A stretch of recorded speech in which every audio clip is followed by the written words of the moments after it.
सभी विद्यार्थी को जय श्री राम। मैं रजत सर आपके अपने YouTube channel learning with Rajat sir के इस प्लेटफॉर्म पर आप सभी प्यारे साथियों का एक बार फिर से स्वागत करते हैं।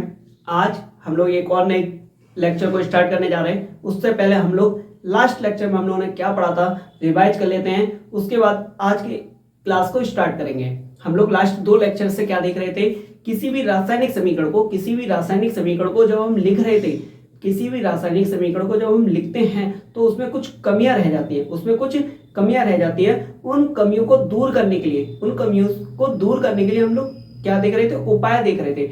उन कमियों को कैसे दूर किया जा सकता है, तो हम लोग लास्ट 2 लेक्चर से उपाय देख रहे थे उन कमियों को दूर करने के। तो हम लोगों ने लास्ट 2 लेक्चर से सीखे थे। आज आपका ये टॉपिक खत्म हो जाएगा, यानी कि आज हम लोग सभी उपाय जितने भी हमारे आज कंप्लीट हो जाएंगे। किसी भी रासायनिक समीकरण में जो कमियां हो रही थी उन्हें दूर करने के आज जो भी उपाय हैं वो सब कंप्लीट हो जाएंगे।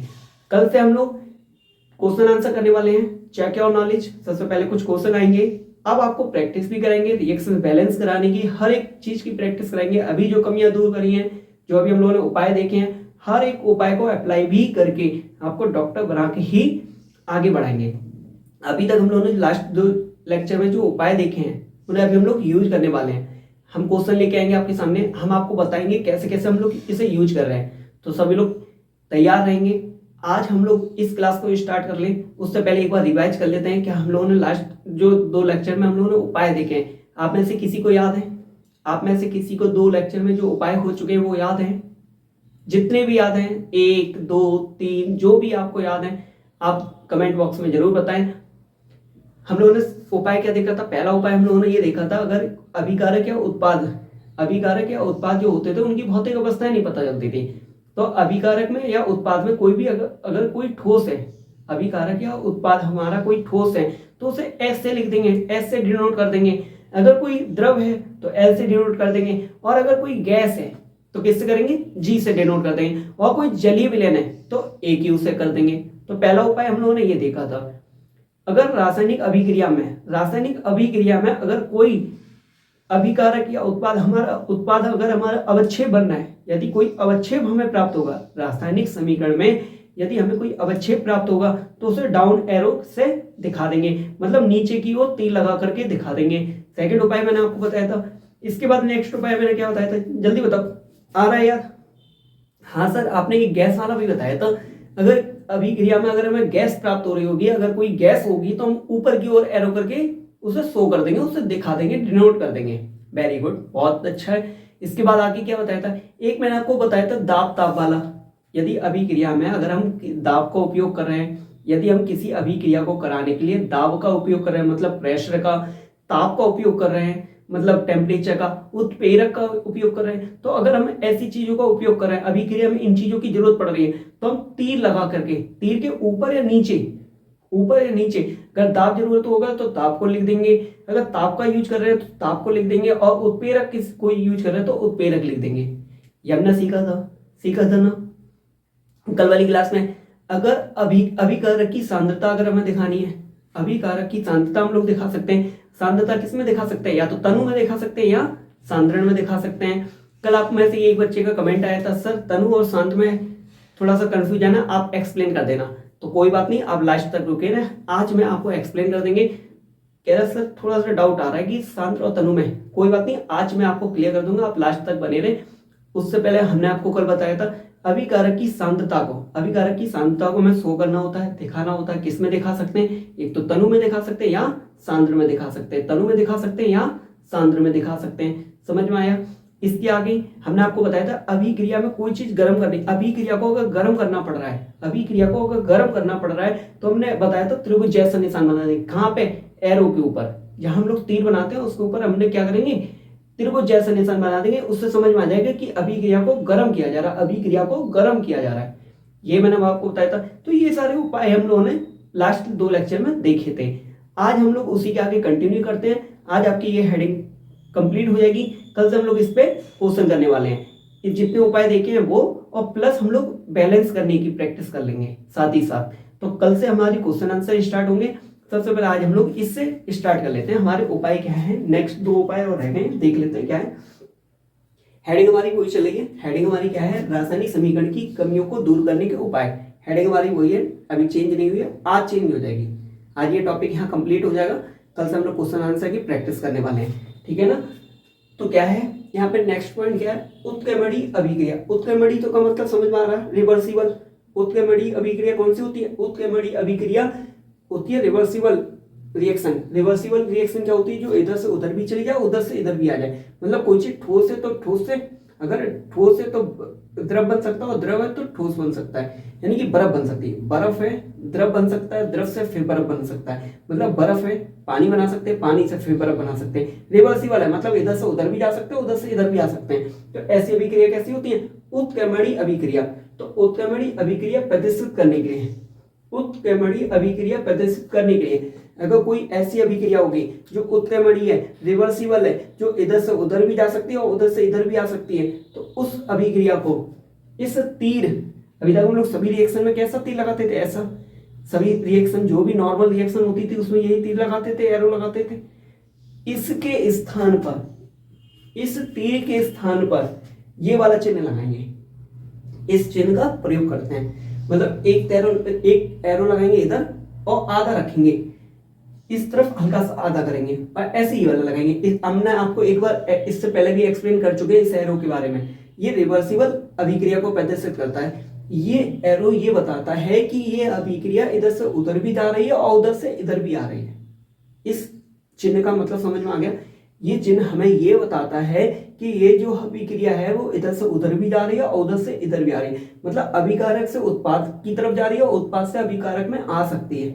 दोनों तरफ आना जाना है उसका, है ना, दोनों पार्टी से। ऐसा नहीं होता, कई बार शादी में कोई फैमिली वाला होता जो लड़के की वाले की तरफ से भी होता और लड़की वालों से, लड़कों वालों की तरफ से होता कुछ और रिलेशन में, लड़की वालों की तरफ से होता कुछ और रिलेशन में। मतलब उसका ऐसा संबंध है जो दोनों तरफ से संबंध उसके, यानी कि एक ऐसी फैमिली जिसके लड़के वालों से भी संबंध है और लड़की वालों से भी संबंध है। बिचौलिया आप जिसे बोल सकते हो, जो शादी बारात कराता है, उसका संपर्क है तभी तो उसने शादी कराई, यानी कि बिचौलिया बोल सकते हो आप। ऐसा मीडिएटर मतलब एक ऐसा इंसान जिसने दोनों रिश्तों को मिलवा दिया। तो उसकी इधर भी जान पहचान है, उसकी उधर भी जान पहचान है। वो शादी का कार्ड उधर से भी प्राप्त करेगा, वो शादी का कार्ड इधर से भी प्राप्त कर पाएगा, लेकिन खाना एक ही पेट में खा पाएगा, खाना तो एक ही बार खा पाएगा ना। तो ऐसे ही यहाँ है रिएक्शन में। तो अभिकारक से हम यहाँ उत्पाद को प्राप्त कर सकते हैं, अभिकारक को उत्पाद से प्राप्त कर सकते हैं, उत्पाद को अभिकारक से प्राप्त कर सकते हैं। मतलब हम इधर से उधर जा सकते हैं, उधर से इधर जा सकते हैं। तो समझ में आ गया उत्क्रमणीय अभिक्रिया क्या होती है। उत्क्रमणीय अभिक्रिया प्रदर्शित करने के लिए, यानी कि उत्क्रमणीय अभिक्रिया आप जब भी कहीं दिखाओगे, उत्क्रमणीय अभिक्रिया जब भी दिखाओगे तो उसे इस तीर के स्थान पर, ये तीर नहीं लगाओगे। नॉर्मल रिएक्शन में, नॉर्मल अभिक्रिया में आप ये वाला एरो लगाते थे, लेकिन इसमें नहीं लगाना है, इसमें आपको ये वाला एरो लगा देना है। फॉर एग्जाम्पल देख लो आप, एग्जाम्पल में आपको क्या दिखा है, यहाँ देखो नाइट्रोजन लिखा हुआ है। नाइट्रोजन क्या होती है, गैस। देखो आपने जितने भी उपाय सीखे ना, यूज करते हुए चलना। तो हमने यहाँ पे जी बना दिया, नाइट्रोजन क्या है, गैस है। नाइट्रोजन क्या है, गैस है। और यहाँ हाइड्रोजन क्या है, हाइड्रोजन यहाँ पे क्या है, गैस है।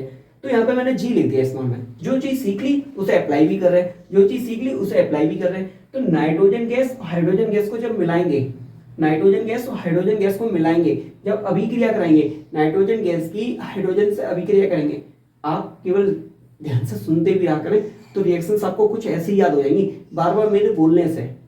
नाइट्रोजन की अभिक्रिया हाइड्रोजन से करेंगे, नाइट्रोजन की अभिक्रिया हाइड्रोजन से कराएंगे तो हमें क्या मिलेगा, अमोनिया मिलेगा, NH3। क्या मिलेगा, अमोनिया मिलेगा, NH3। क्या मिलेगा, अमोनिया। कब मिलेगा, जब नाइट्रोजन और हाइड्रोजन की अभिक्रिया करेंगे। नाइट्रोजन हाइड्रोजन की अभिक्रिया कराई, नाइट्रोजन हाइड्रोजन की अभिक्रिया कराई, अमोनिया गैस मिल गई। ये भी क्या होती है, गैस होती है, अमोनिया गैस।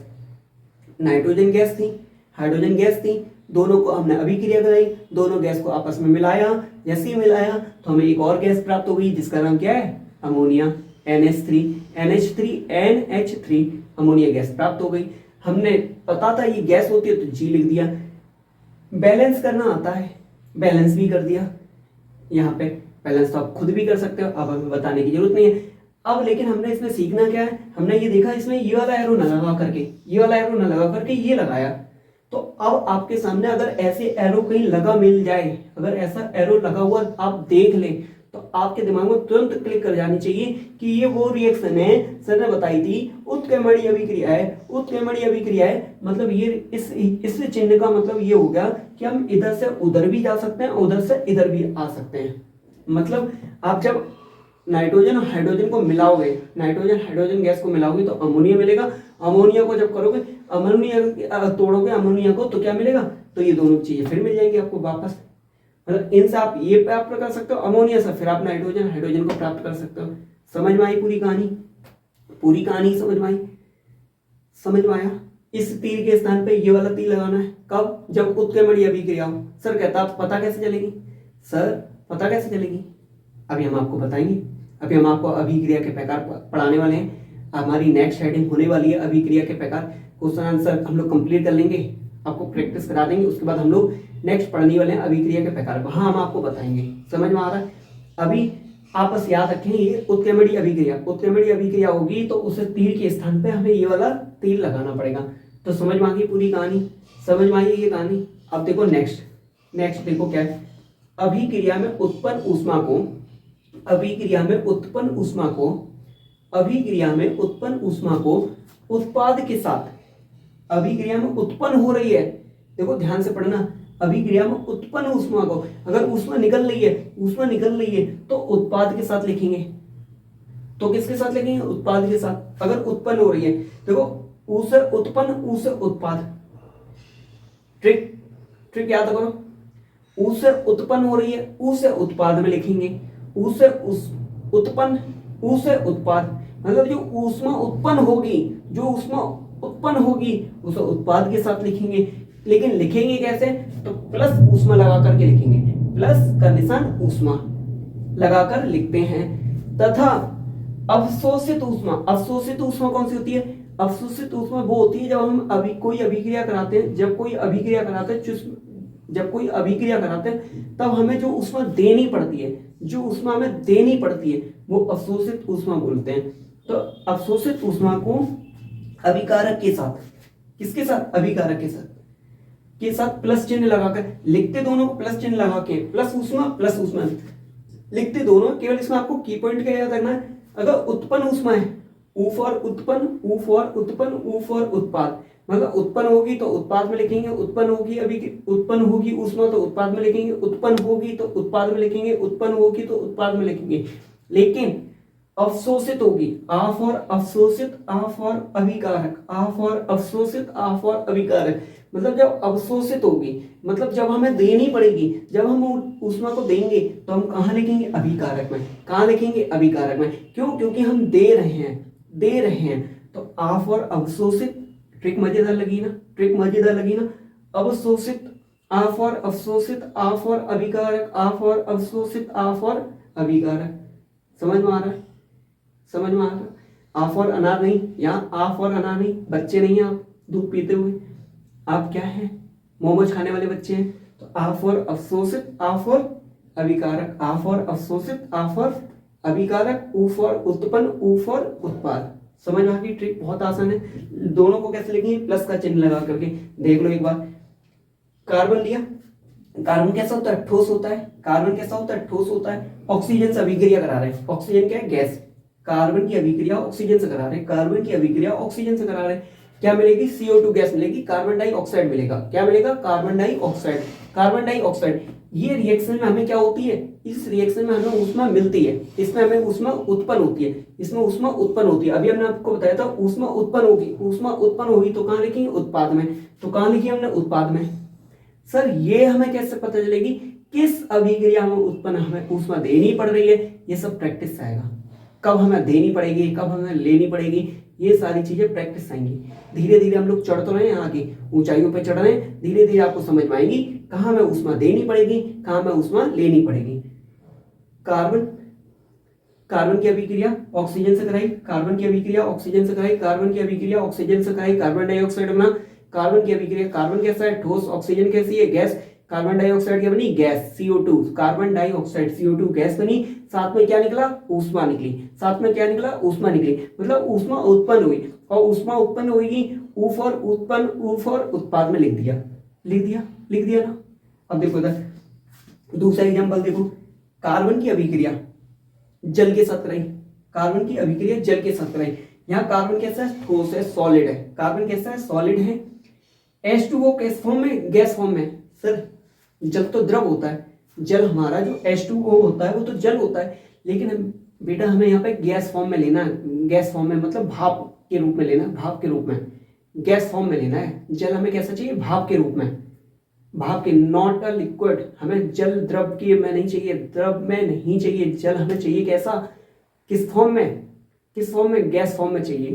तो हमने जब कार्बन की अभिक्रिया जल के साथ कराएंगे, किस फॉर्म में, गैस फॉर्म में, तो क्या होगा, भाप के साथ। तो हमें ऊष्मा देनी पड़ेगी, ऊष्मा में देनी पड़ेगी भाई। पानी को जब भाप बनाएंगे, जब पानी को भाप बनाएंगे, जब पानी को भाप बनाएंगे तो हमें ऊष्मा देनी पड़ेगी। मतलब नीचे हमें कुछ ना कुछ जलाना पड़ेगा, कुछ ना कुछ जलाना पड़ेगा, तभी तो पानी के नीचे हमें कुछ जलाना पड़ेगा। अब जब पानी गर्म होगा, पानी गर्म होगा तो ऊपर से भाप बनेगी, ऊपर भाप निकल रही होगी। उस भाप के, उसकी अभिक्रिया किससे करा देंगे, कार्बन से। तो हमने ऊष्मा देनी पड़ेगी ना, पानी को गर्म कर रहे हैं, पानी को गर्म करने के लिए ऊष्मा देनी पड़ेगी, है ना। जादू तो है नहीं, है शक्तिमान तो है नहीं, उंगली रख देंगे तो नीचे पानी खोलने लगेगा। तो क्या है, ऊष्मा देनी पड़ेगी। और ऊष्मा जब हम देंगे, ऊष्मा हम जब देंगे, अवशोषित होती है, देने का मतलब अवशोषित होगी। यहाँ पे ऊष्मा अवशोषित होगी इस अभिक्रिया में।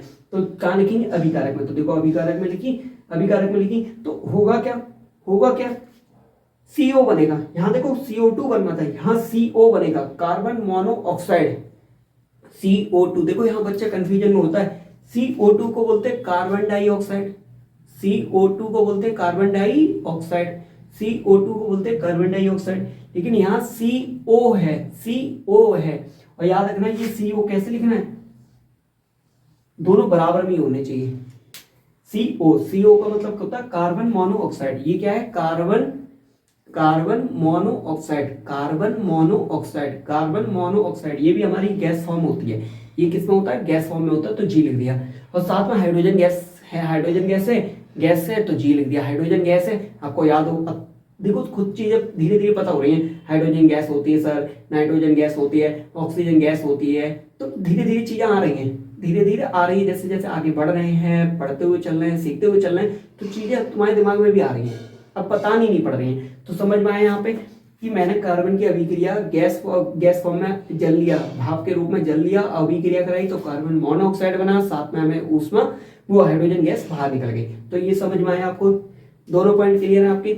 ये आपके आज के क्या है, यहाँ आपका ये टॉपिक खत्म हो गया। आपका जो अभिक्रिया, रासायनिक समीकरण में जो कमियां थी, रासायनिक समीकरण में जो कमियां थी, उनके जो हम लोग उपाय देख रहे थे, आज यहाँ पे कंप्लीट हो गए, ये कंप्लीट हो गए।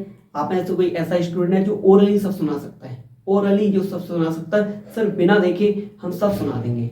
सर पहला आपने पॉइंट बताया था कि क्या अभिकारक या उत्पाद में अगर कोई चीज ठोस होगी, अभिकारक या उत्पाद में, देखो एक बार रिवाइज करा देना, अच्छे से याद कर लेना, कुछ मत दिखना इसमें, एक बार भी पेज पलटने की जरूरत नहीं है, एक बार भी पेज पलटने की जरूरत नहीं है। मैंने क्या बोला, मेरी जिम्मेदारी है, मैं आपको लेकर भी चलूंगा, साथ में चीजों को याद कराता हुआ चलूंगा, अगर बस आपने पूरा फोकस दिया यहाँ पे।